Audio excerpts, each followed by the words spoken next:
Bismillahirrahmanirrahim. Assalamualaikum warahmatullahi wabarakatuh. Walazi arsala rasulahu bil huda wa dinil haq liyuzhirahu ala dini kulli wa kafa billahi syahida. Asyhadu la ilaha illallah wa asyhadu anna Muhammadar rasulullah allazi la nabiyya rasul ba'da. Qala Allahu ta'ala fil Qur'anil Karim, a'udzubillahi minasyaitonir rajim. Bismillahirrahmanirrahim. Qala rabbi shrah li sadri wa yassir li amri wa hlul 'uqdatam min lisani yafqahu qawli. Shadaqallahul azim. Bismillahirrahmanirrahim. Yang pertama-tama dan yang paling utama, marilah kita panjatkan puji serta syukur kita atas kehadirat Allah Subhanahu wa taala, Tuhan penggenggam jiwa-jiwa manusia yang senantiasa memberikan kita nikmat rezeki serta hidayahnya sehingga kita dapat berkumpul di tempat yang insya Allah penuh berkah ini. Yang tidak dilupakan juga salat serta salam kepada junjungan kita, uswatun hasanah kita, yakni Nabi Muhammad SAW. Karena berkat perjuangan beliau, karena berkat seluk-beluk beliau, kita dapat berislam sampai hari ini. Dan berdirinya saya di sini, saya akan menyampaikan sebuah ceramah yang berjudul ibadah. Ibadah bisa dibilang sebagai tugas manusia, yang dimana tugas ini bisa disebutkan sebagai kegiatan yang setiap hari dilakukan oleh manusia. Nah, bisa dibilang ibadah ini bukan hanya sekedar sholat, bukan hanya sekedar berdoa, tapi banyak ibadah. Dimana kan artian dari ibadah ini itu mengabdi kepada Allah. Sehingga ketika ada seseorang yang tidak mengabdi kepada Allah, otomatis dia tidak beribadah kepada Allah. Yang mana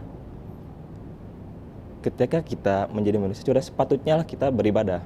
Yang mana ketika beribadah itu mengerjakan apa yang Allah perintahkan dan meninggalkan apa yang larang.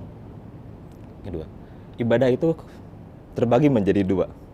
Yang ke satu ada ibadah magdoh, ada ibadah ghairu magdoh.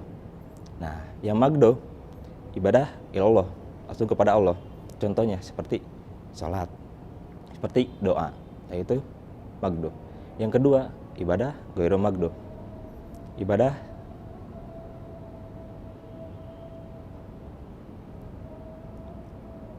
antar manusia seperti infak, sedekah, tolong menolong, dan sharing mengenai Islam. Nah, ketika beribadah juga, kita tidak bisa memilih apa yang kita inginkan. Sehingga ketika kita beribadah, lakukan semuanya. Sehingga dalam Quran Surat Al-Baqarah menjelaskan bahwa kita harus berislam secara kafah, menyeluruh. Tidak satu-satu yang kita ingin. Contoh, dalam Islam itu berbagai macam ibadah. Dan kita hanya ingin mengambil hanya sholatnya saja. Dan yang lain itu tidak bisa dalam Islam. Kenapa? Dalam Islam itu mengajarkan semuanya sehingga kita dapat teratur oleh Allah Subhanahu wa taala. Sehingga dalam ibadah juga bisa menjadi jalan untuk kita menuju surga. Ketika kita menuju surga, kalau dianalogikan, kita di bumi dan surga itu di langit. Sehingga untuk mencapai ke sana kita membutuhkan ibadah yang menimbulkan sebuah pahala. Nah, berbicara tentang pahala, ada juga yang disebut pahala yang tak putus-putus. Di antaranya ada 3. Ada doa anak soleh. Yang kedua ada sedekah jariah. Yang ketiga ada ilmu yang bermanfaat.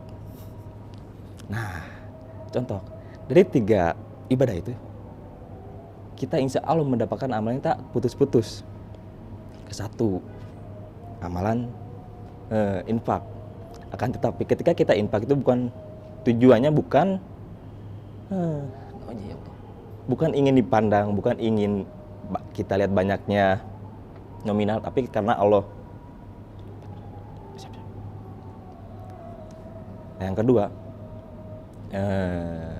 doa anak soleh. Nah, doa anak soleh kan tidak bisa langsung kita menjadi, tapi membutuhkan proses yang benar kita melaksanakan semua peribadahan menjadikan kita soleh. Yang ketiga,